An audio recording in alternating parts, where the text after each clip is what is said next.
Hello, we are live from the second floor of the Duncan Student Center with a very, very special show today. I am joined by Kelly Gorman and Chloe Stafford. I am Kieran Cantwell, and yeah, I mentioned it's a special show because it is senior day tomorrow for Notre Dame football. We brought out the big guns, the vets, the seniors here. So Kelly, Chloe, how are you guys feeling today? I'm a little sad, Kieran. I'm a little emotional right now. This is our last show. We've all been doing this for a few years, and it's just kind of sad that this is our last time doing it. Yeah, I agree. I would say emotions, just all the emotions. Right now I'm feeling happy. You know, I get to be with two of my favorite people to do shows with right now, but also it could be one of the last shows we ever do together, which is sad to hear, but you know what? It's going to be exciting. We're going to give it our best and give you guys a great show today. Yep, I couldn't be more excited to share the desk with you guys for one final time. And I do want to shout out another senior, Liz Perna. She wasn't able to make it today because she is with the club women's soccer team in Austin competing for a national championship. So shout out to her and great job to the whole team. Who, as of now, I think they're undefeated right now. So go club soccer for the women's team. Yep, congratulations, Liz. But we can move on in to the meat of the show. As I mentioned before, Notre Dame traveled down to Baltimore, faced the Navy midshipmen. It was a close game, 35-32, but really it was a tale of two halves. Let's discuss this. Notre Dame jumped out to a big lead, 35-13 in the first half. Kelly, what did you like from the Irish in that opening two quarters? I think everyone loved that first half. What could you not love about it? It was a well-rounded first half for Notre Dame. Everyone played so well. But I want to give a special appreciation to Braden Lenzy. That catch, that 38-yard catch was amazing. It was called the best of the year. Some were saying the best they've ever seen in a Notre Dame football game. That was amazing. Pine threw for 234 yards, 4 touchdowns, and had a touchdown run himself. Jack Kaiser had a blocked punt, which eventually led to Jaden Thomas scoring right after that. And I just have to give more appreciation to the special teams. Brian Mason, hand that guy a blank check. He's doing so well. He came from Cincinnati. He coached at Ohio State, but he joined us in January of this year, and he's just been doing a great job. We've had 7 blocked punts from 6 different players. All around, the first half was amazing, I have to say. Yeah, you mentioned that Braden Lenzy catch, immediate catch of the year candidate, somehow pinning it on the back of the corner that was guarding him, and yeah, that was an unbelievable catch from Braden Lenzy, and a great game from him overall. Then you mentioned Brian Mason. It seems like we're bringing his name up every single week. Yes, definitely. Week after week, we have a block punt, couple return for touchdowns, and we're really using that unit to our advantage. We know that Notre Dame special teams is a unit that the other teams need to fear, which is, it's a little rare in college football that special teams unit is that dominant. Chloe, what did you like? Yeah, just quickly on Brian Mason. The things he's doing is absolutely amazing. There's going to be a Moneyball-style book written about him in the next 10 years, I promise you that, because the edge he is giving our team with special teams is insane. I've never seen anything like that. So shout out to Brian Mason and all the special teams. And then the other thing I wanted to touch on was the Notre Dame receivers in this game. I feel like this season, it's been a huge running season. We have Audric Estime, who is going off. We also have Tyree, who's also so stable always, and Mayer, of course, who is our big receiver out there. But the other wide receivers don't really get much attention. I feel like they did step up the first half of this game, which I love seeing. Yeah, a lot of young talent in the wide receiver room, and sometimes it's tough for them to shine with that talent that you mentioned in the running back room, but a really well-balanced game in the first half especially. I really liked the connection between offensive coordinator Tommy Rees and our quarterback Drew Pine. They seemed to be on the same page. Notre Dame, they kept converting on third down to keep drives alive, especially in that first drive here, hitting Audric Estime on the halfback angle. He'll take it in for the score. Great third down play there to isolate the running back. And then on another third down here, deep in our own territory, he'll find Deion Colsey across the middle. You mentioned Colsey, he stepped up big in this game. And then lastly on this third down, finding Jaden Thomas wide open in the middle. Tommy Rees did a great job getting our receivers open on third down, letting Pine make an easy play. And so great job to Tommy Rees right there. Now, moving on from the game against Navy in Baltimore, let's take a look at the young season from our men's basketball team. Jake Miller has a segment for us. Send it to Jake. Well, thanks, guys. Notre Dame pulls away from Southern Indiana on a 12-point victory that really never felt like a 12-point win. Notre Dame had a commanding lead the entire time, led by Nate Laszewski, reigning ACC Player of the Week for his 2 great performances last week.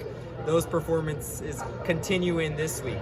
It's an interesting game, an interesting team that comes into South Bend today, Southern Indiana. It's their first year back into D1. Previously, they were a D1 institution in 1991, 1992, their last year in D1. They actually pulled off an upset win at Wisconsin-Madison. So they re-enter D1 this year after having many straight winning seasons in D2. Irish have a convincing win today. They're able to capitalize on a weak man defense that Southern Indiana was playing for a majority of the game, especially in the first half. They weren't really finding things out. A lot of backdoor cuts for the Irish, pick and rolls. They were simply losing their man. And the physicality that Notre Dame was able to bring in the post with Laszewski and Lubin, that was a good tool for the Irish to use today to get them this win. Indiana, Southern Indiana, also an interesting institution. Bruce Pearl, Auburn head coach, has had a lot of success around D1 basketball. Also a little bit of controversy there. This is actually a stop of his, was a head coach here back earlier on in his career. Something also interesting for the Irish is Mike Bray goes beyond his 6-man, maybe 7-man bench, and we were able to see 3 new people in the game today. Dom Campbell and Robbie Carmody both get minutes, and Alex Wade gets a free throw at the end for 1 point. All 3 of them, unfortunately though, did boast negative efficiency ratings. We'll see if we get more minutes from them in the future. Maybe on Fridays, the Irish head back to Purcell Pavilion, our home here, take on Lipscomb at 7 o'clock p.m. For all of you watching tonight, feel free to join us here at the Purcell Pavilion. Should be a great one on this BC Eve. For continued coverage of Notre Dame men's and women's basketball, stay tuned to our YouTube page and to Shamrock Sports. But for now, we'll send it back to the studio. Thank you so much. We got Jake Miller, the creator of this segment right here, so we wanted to break down a little college basketball for us, specifically here with Notre Dame. And Jake, you start looking at it. Notre Dame's defense been a little shaky, letting up a lot of points right now, sitting around that 80-point mark on points allowed per game. Yeah, let's take a look. I mean, Notre Dame has faced a lot of kind of styles of defense. We saw Notre Dame's offense play a zone, play a man, but Notre Dame is kind of stuck to that man defense. It's a man defense that has not been working. Physicality has been beat. Cuts and guys in the corner getting those threes is something that the Irish need to look out for. Maybe they go and try to play a 2-3. I don't know. We have Syracuse coming in a few weeks here. I don't know. Syracuse. But I think with the lack of mobility and really only having 1 or 2 big guys, Nate Laszewski might get beat by some of these ACC rivals. I'm not sure the man defense is the way to go for the Irish. They're going to have to either make big strides or switch it up in order to be competitive when ACC play gets going. However, let's change to the other side of the ball right now. Is Notre Dame's offense has been answering, though, although they're averaging 20 points on defense to allow the other team, they've also been able to answer with their own offense. They have. We've consistently seen over the first 3 games and tonight, we're going to see good 3-point shooting. Not as good this Wednesday versus Southern Indiana, but those first 2 games, shooting at over a 40% clip. That's a success for the Irish. We're going to go down from that, obviously, but I don't think by much. I think the Irish are a very good 3-point shooting team, one of the best in Division I, and that's going to be one of their strengths. Expect to see Starling get a little bit more involved there, but having all 5-year starters be able to shoot from 3, that's an asset. But something to note is that these first 3 teams they played, these mid-majors, strong teams that are going to come in first or second in each of their respective leagues, and teams that we could see in March again as one of those 15, 14 seeds. Mike Bray scheduled good teams. Not sure if he's expecting that. Something we saw and something that you'll see Lipscomb tonight. Yeah, Lipscomb's going to be interesting. And talking to a source close to the team, Mike Bray said in the post game after Radford said, that's a team we're going to go see in March. That's a team that's going to go win out. So something definitely to be said about these mid-major teams that when you look at Notre Dame's non-conference schedule, you're like, what are we doing? This is a cupcake besides Michigan State, who was able to run it in that Champions Classic against a really strong team. I think that's going to be your one game. That's your one challenge. But the rest of them, I think, aren't cupcakes. Everyone's like, oh, they're mid-majors. These aren't mid-major cupcakes. These are mid-majors that are going to go win the ASUN. They're going to go win the OVC. They're going to go win their conferences. They're good teams. We see 4 good teams in the month of December. Michigan State, Syracuse, Georgia on the road, neutral. I think that's a road game for all respective purposes. And Marquette here. But we'll see. Irish are going to be put to the test. And it'll be a good one to see throughout the month of December. Yeah, it should be a good one. But now we'll send you back to the desk. We thank you so much. We welcome you back now for the appellate court. We got college football courtroom part 2. I got my trusty gavel. We're all set. However, it's an appellate court, so I had to bring in Ian McKenzie as a second judge because people thought I was a little too biased, so we needed to bring in a second person. But our 2 lawyers, John Bailey and JJ Post, will be battling out on the top college football conversations. Ian McKenzie, our honorable, will start us off. So, for my first question, I want to talk a little about Jimbo Fisher. With his new 10-year contract, making $9 million a year, 13 months later, he's not doing too hot. Rude comments to other coaches, Texas A&M standing of 7th in the SEC West. Is it fair to say that Jimbo Fisher is a fraud? Yeah, JJ will start. Listen, I respect what Jimbo Fisher has built at Texas A&M. He's built a program where recruits want to be there. It's a program that has put together the best recruiting class in recorded history. However, at some point, results have to matter. The guy is 3-7. He's not going to make a bowl. He's playing UMass this week, and there's legitimate talk that UMass, one of the worst teams in college football, could do one of the funniest things in college football. This is a team that very clearly needs a reshuffling. I don't know if that means Jimbo needs to go, or his offensive coordinator needs to go, or defensive coordinator needs to go, but Jimbo needs to make some tough calls if he wants to keep his job. It might not be this year, but that $94 million buyout goes lower and lower every year, and those Texas A&M boosters are going to be itching to pay it. All right. Jimbo Fisher is a friend of mine, and I know personally that Jimbo is a big Winston Churchill fan. So I know for a fact that he knows that those who do not learn from history are doomed to repeat it. Jimbo Fisher is learning from his mistakes at Florida State. His defense has still been great this year. I still believe in the defense, and Jimbo Fisher is an offensive mastermind. Let's not forget, 2 of his quarterbacks went #1 overall in the NFL draft. Jameis Crablegs Winston was a revelation at Florida State. He's going to hit eventually. These last couple of guys may not have been in. It's hard to find a quarterback. How long has it been since Notre Dame has had an elite quarterback? I think that. 2 5-stars back. All right. Order. Hunter Wiegman will save the program. All right. I think Jimbo's a fraud. What do you think? I'm going to have to agree. All right, we side with JJ. All right, now let's move it on. And Ian McKenzie, you got our next one as well. I do have one more question, so I want to talk a little about TCU. #1 in the Big 12, 7-0 in their conference, 10-0 overall. They're undefeated. Can they pull through with another win streak of 11? In other words, is TCU legit, as the cool kids would say? Yeah, is TCU legit here? We'll start with John. I root for the Horned Frogs. I mean, TCU's a great program. I love what they're doing. But in a lot of ways, they remind me of some of the world beaters we've seen in the ACC this year. They play a weak conference, a weak strength of schedule, and really, I don't think they've demonstrated the ability to win consistently. Yes, they get it done, but there's a lot of close games, and that's unsustainable. They're going to go into Baylor this weekend. That's a tough game to play on the road. The Bears get loud. I think their defense is going to attack this Horned Frogs, and they're going to show that they are indeed a fraudulent team. And I would say TCU is not one of the 4 best teams in the country. They can win out, and if they do, they'll deserve the playoff. But I'm telling you, Ohio State, Michigan, Tennessee, Georgia are all better than TCU. You see close games and see unsustainability. I see grit. I see having that dog in them. This is a team that finds ways to win. They play close, they play defensive football, they win a rock fight. They go into a shootout, they'll win that shootout. This is a team that invents ways to win. They reinvent themselves every week. That fluidity, that willingness to play on opposing turf and play on opposing tempos is something that really stands out to me. Is, they might not be the most talented team in the land, but Sonny Dykes can coach the heck out of that team because they're changing themselves every week to be a better team. They're finding a better version of themselves, and they're going to have tough tests. You say the ACC and the Big 12 are similar. I don't. The depth of the Big 12 is what stands apart. Oklahoma State, just a few weeks ago, they were considered playoff contenders themselves. But They've then fallen apart. again but they're not the only Okay, team. all right. State, Order. Team in the back end of the top 20. We got to give respect where respect is due. In Carolina, NC State, Syracuse. Hey, order over there. Order. Do we need to get the marshal? I don't think so. Okay. of Cincinnati. I think I side with John here. Okay, what the? Do we really need this marshal? Do I need to get Lori? I don't think so. All right. I think at this point, I think TCU's a fraud. What do you think on this? I don't know. Their impressive standings, I'd have to say TCU's legit. All right. I think we'll side with McKenzie. I was told my voice mattered less on this court, so you're legit. All right. So now let's move us on into a little bit more of this Notre Dame section college football courtroom.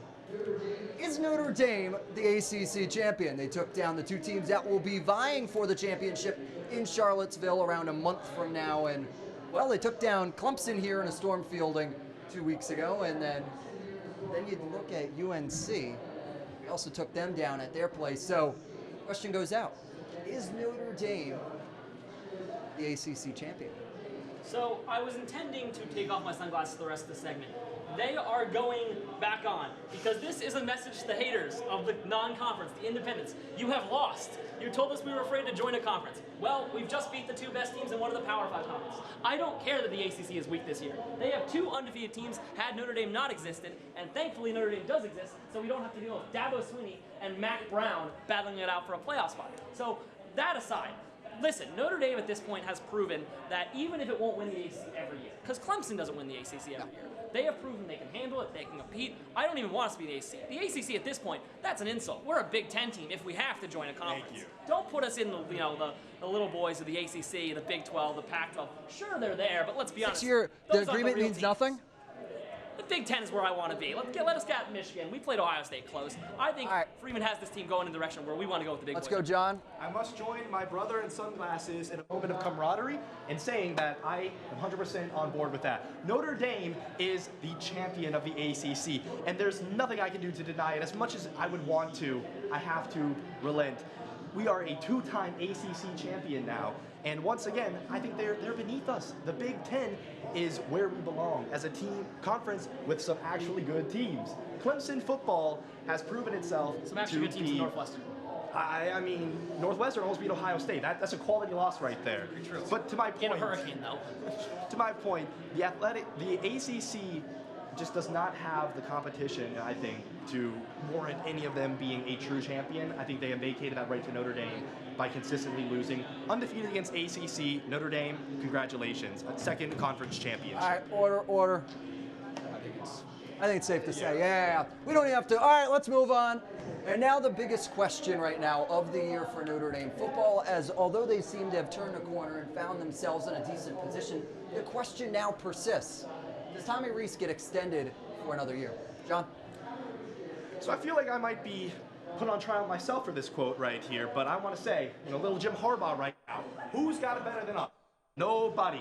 We have some of the best coaching staff in the country. I love what we have right now that we're building with Marcus Freeman and Tommy Rees. Tommy Rees has proven that he has a great mind. It's been praised by some of the best and brightest in the business. Sean McVay has been recruiting this man relentlessly to come coach for him because of his understanding of the game and what he's able to do with such subpar quarterback play. With guys like Drew Pine, Ian Book. Whoa, you're coming at Drew Pine? That's not what the point of this debate is about, but I do think that if we had somebody, a talent like Bryce Young, this team would be a playoff contender. Young would be the undisputed Heisman winner, and Tommy Rees is a great coach who deserves to have a chance here in South Bend. All right, let's hear from the opposition. All right, I don't fundamentally disagree with the points we've had here. Drew, with all respect to the quarterbacks Notre Dame has had, none of them have exactly been the game-breaker talent that you see some of the other best offensive coordinators in the country, at least under conventional wisdom, have worked with. That being said, I'm not saying we need to fire him, but I think I still need to see more before we extend it, because you're right, NFL coaches love Tommy Rees, but at some point you need to translate an NFL scheme and an NFL mind to the college game. These are fundamentally different games. That's why things like the wing T, the triple option, work in college, whereas no coach would dream of pulling that off in the NFL. So there needs to be a sense of, I think, middle ground between acknowledging that Tommy Rees is very clearly something of an offensive mastermind. Every coach in the world. All right, all right. I got from Jake Miller that we ran our course. All right, what do we think? Tommy Rees getting extended or not? Sure, I believe so. Well, yeah, passionate is right. However, let's take a break from some football conversation. We're talking and sending it down for a little hockey recap and getting you previewed for this big weekend's matchup in the Big Ten. This Friday, Notre Dame women's soccer will continue their postseason run when they take on Santa Clara in South Bend as part of the South Bend regional side of the tournament. Notre Dame eased past Omaha with a 5-0 scoreline in round 1, but face a much tougher task than the Broncos, who have become one of the sport's blue bloods over the last 20 years. The Broncos made a College Cup run in 2021, and in 2020 won the entire thing with a stunning upset over Florida State. The Broncos are a team that are built for tournament play. Each of those last 2 years, they weren't seeded particularly highly, but they found the right combination of goals and experience when it mattered most to advance. These are, veteran teams led by veteran leaders. But for this Santa Clara team, perhaps the task will be a little bit more difficult than most, because they won't have Kelsey Turnbow, one of their leading players in that 2021-2020 campaigns, a top goal scorer. And this Santa Clara team is not for a short of offensive threats, thanks to Izzy Diakila, but they don't have that secondary threat. Notre Dame will look to shut down Izzy Diakila, and if they can do that, Santa Clara doesn't have much hope of getting forward and really, having a natural goal-scoring poacher up front. But that's a hypothetical for once the game starts. What we know will be a problem is the weather, because in South Bend right now, well, the weather, who knows if it'll hold, but it's looking absolutely brutal. Temperatures currently hover around 20 degrees. The snow is falling. No one knows if the snow will continue falling, but they just postponed the first game of the evening, Michigan State versus TCU, in light of it. So Notre Dame, if you see the snow, you've got to be delighted. You want to get this game underway, because Notre Dame is, in snow weather, in winter weather, one of the best teams really in the country. Over the last 20 years, Notre Dame is 47-2-1 at home in November, a record that's just about unmatched by anybody. They're a team that can really hurt you in these winter months because they're so used to playing in that climate. And those two losses, Michigan, Cincinnati, Midwestern teams, none of those losses came until before 2003, which, for context, Corbin Albert, who you're seeing now as one of the best players in the country, she wasn't alive when those wins happened. So if you're Notre Dame, you are defending a record that's one of the country's best, and you are playing a team that likely hasn't played in these conditions all year. But moving to Notre Dame in terms of what they bring to the table, in terms of outside of a climbability weather. Corbin Albert, what else can you say other than she is one of the best players in the country, probably the best sophomore in the country, and the likely current favorite for the Matt Herman Award. 14 goals, 3 of which came against Florida State in the ACC semifinals just a few weeks ago, all 3 of which were absolutely spectacular. She leads the team in successful dribbles, and most importantly, she leads the team in expected assists, because you look at an attacking midfielder and you look at her as a goal scorer and you think, oh, well, she's kind of one-dimensional. She can shoot the ball, she can score the ball, which is nice, but it doesn't tell the whole story. She's a player that can create for her teammates as well, and those through balls to Olivia Wingate, to Maddie Mercado, are going to be absolutely incredible. And on the note of Wingate, you see here, 13 goals, 5 assists. You think she's the traditional poacher forward. You have Albert as the creator, Wingate as the finisher. But that's not the case either. Wingate can get her teammates involved. You see she's tied for the lead in key passes. She can create chances. She brings that graduate student experience to the table, and really is kind of the player that Notre Dame will look to be as a leader if they get backed up against a wall, a player who's been there before. And now on to Santa Clara. You see here, their formation is a bit unique in college soccer. Usually most teams play some variation of a back 4 or a 4-3-3. Santa Clara comes out in a 3-5-2, which, I think for Notre Dame especially is interesting, because Notre Dame also plays a 3-5-2. So how these matchups occur are going to be really what you want to watch, because you see here, when those wingbacks push up, which Santa Clara like to have them do, and Notre Dame likes to have them do, there's a lot of space to be exploited in these half spaces when these positions get fluid. It's difficult to keep a structure in this 3-5-2. When you're Notre Dame, you're looking trying to wide the pitch. You're trying to bring the game to an expansive level. You open up space for both yourself and your opposition. So who's going to exploit it? Look for Alyssa Borgios and Colby Barnett on these wingbacks to be 2 of the possibly best players in the field. Barnett and Borgios lead Santa Clara in basically every chance creation stat there is. Key passes, chance created, assists, expected assists, they're all up there. But Notre Dame, they know against their own defense, Corbin Albert is who you want to break down that defense. You see her little nifty trick with the ball, puts it top corner. That's what she does. Notre Dame, what really stands out about this team is their ability to break down deep blocks with the long shot. Omaha came out with their identity known. They were going to play 4 at the back, 5 in the midfield, and have them play in a compact line. And Albert just dances around them. You have 8 defenders behind the ball right there. 3 in the midfield, 4 in defense, and you see there, I think that's 9 defenders behind the ball. You can't stop it, though, if they're going to shoot it from 20 yards and they're going to get in the net. Albert especially, I think she has 14 goals on just over 5 expected goals, which when you think about, how much the ball is supposed to go in when you're shooting it from 30 yards away, and, the odds the ball actually does go in, not exactly high. Izzy Diakila leading the line for the Broncos. You see here, she's just a player that is absolutely, when she's on her game, unstoppable. She leads all players currently rating in the tournament in goals this season. She's got 50 goals on her career, and she's a player that's just so dynamic for her size. She's only 5'7", but what stands out the most about her is her ability in the air. She has over 250 aerial challenges won this year, compared to just 6'5" for anyone else in Santa Clara roster. If Notre Dame wants to win this game, they're going to need to shut down Diakila. I'm JJ Post for NDTV. Back to the desk. Thanks, JJ. Now let's send it to Cian Bagenstose for an update on Notre Dame hockey. Irish Nation, the snow and ice is piling in bunches. And that can only mean one thing. It's hockey season, baby. And it was in full effect last weekend in Compton Family Ice Arena as your number 18 Fighting Irish took on our esteemed rival, the number 3 Michigan Wolverines. Let's see what happened. In Friday's affair, the two blue-blood rivals got right to work on clawing, no pun intended, each other in a spirited, physical, and certainly sloppy grudge match. If I had a buck for every penalty, I'd have enough flex points to last me a solid 3 days. To start things off, Nick Liverman took a cross-checking penalty only 2 minutes in, which Michigan's lethal power play would unsurprisingly capitalize on. However, Liverman would bounce back big time once the Irish got on the man advantage. At the end of the first period, ND and UM both had major penalties, which cost ND their best defenseman.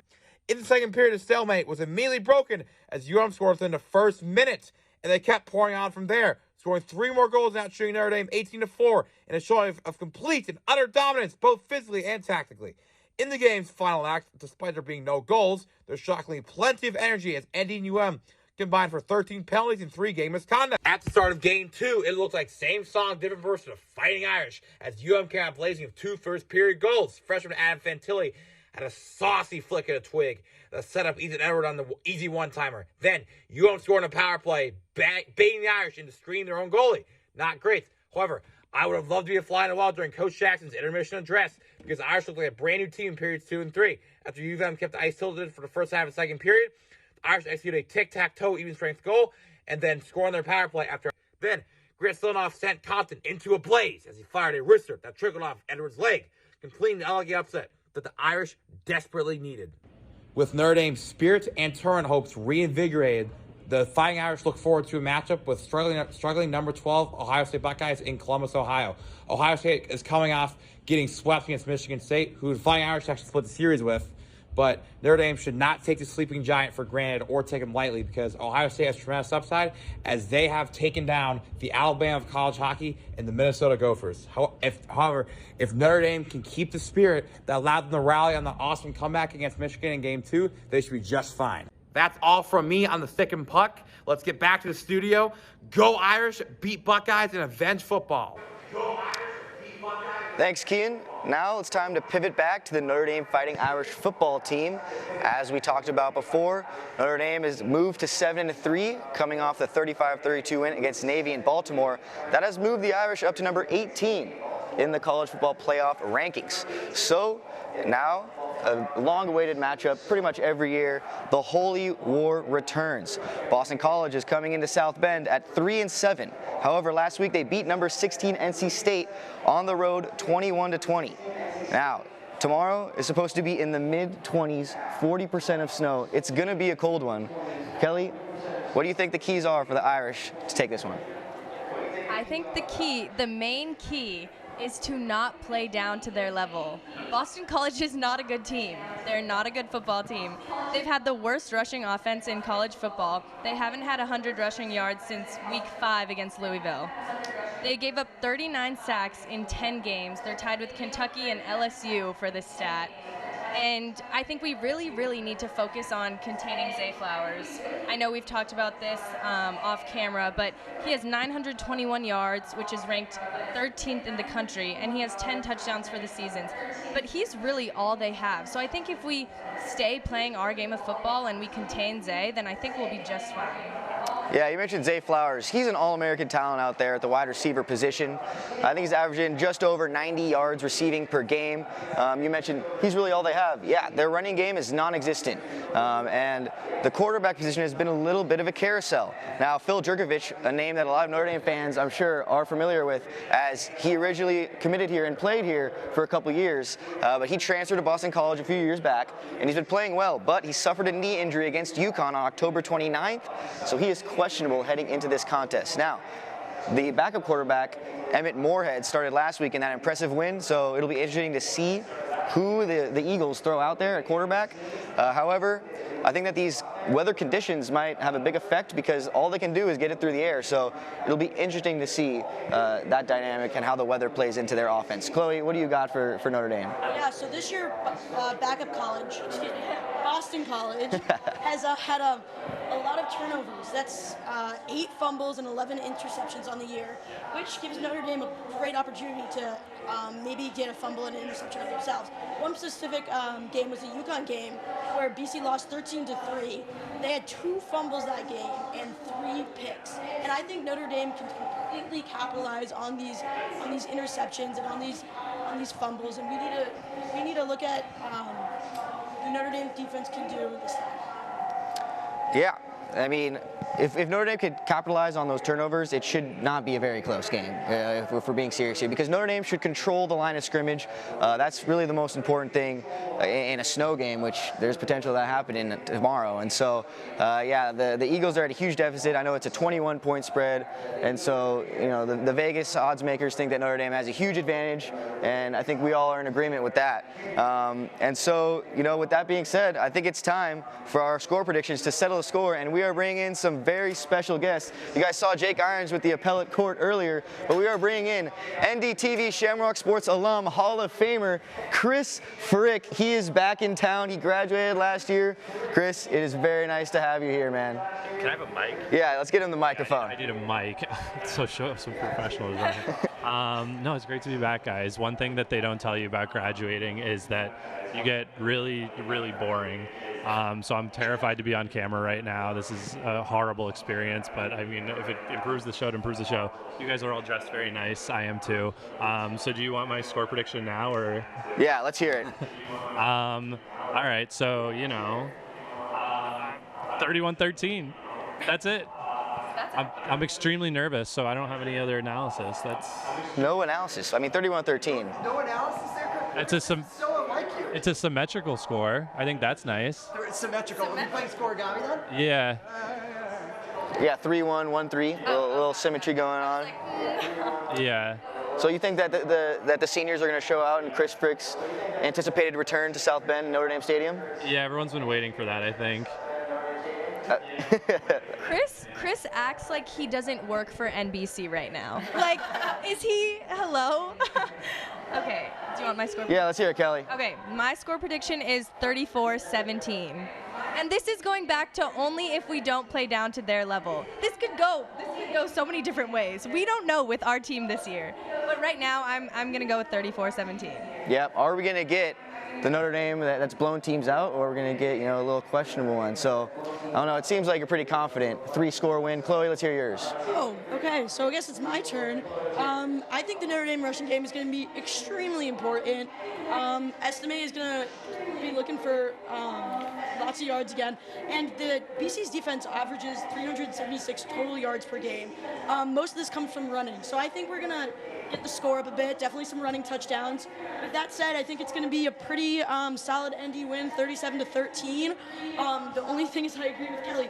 It's very likely Notre Dame plays down to BC's level. We've seen it many times before. Does Marshall ring a bell? It does to me. So 37-13, if Notre Dame keeps its composure, that will be the score.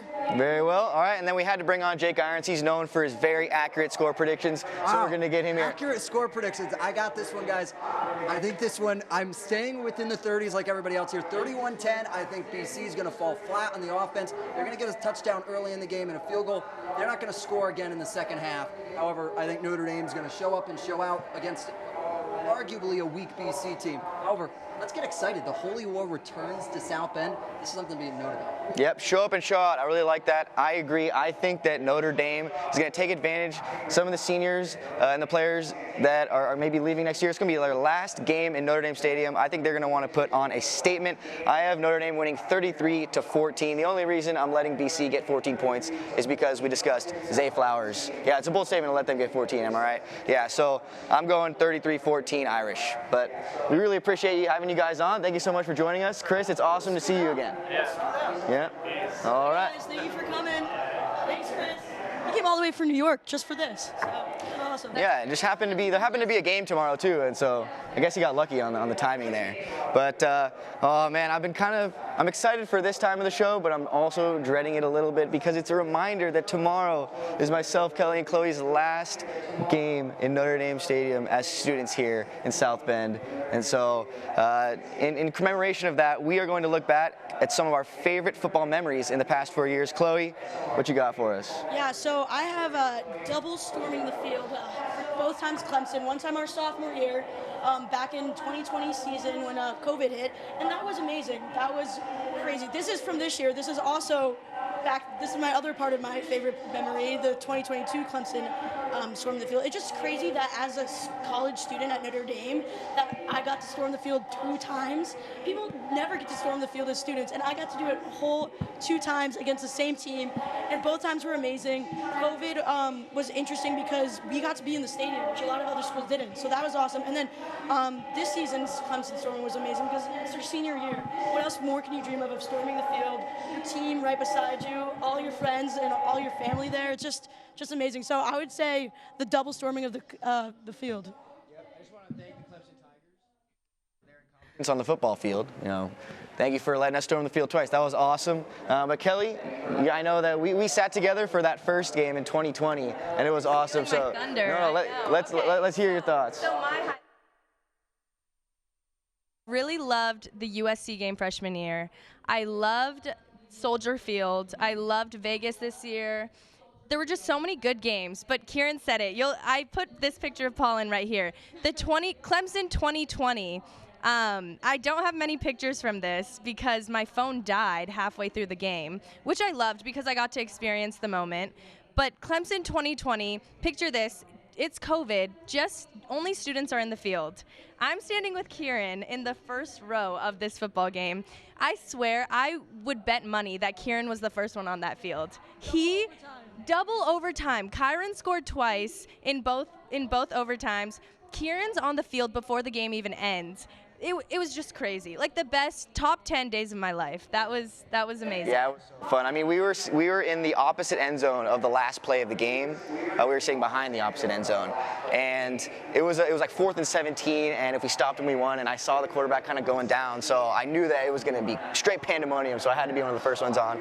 The ushers were saying, "Please just go and just don't trample us. Like just make sure that they just be safe. Try not to let any injuries happen." So that was really fun. But yeah, storming the field, quite the experience.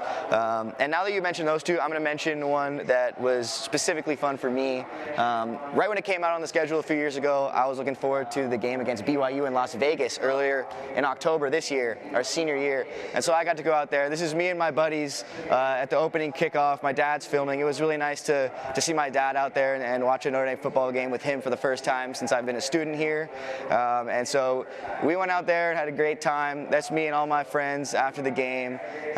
Shout out to all of them. And then coming up here, that's me and my dad. My dad is the best in the world, and so it was so much fun to get him out in Las Vegas to see him.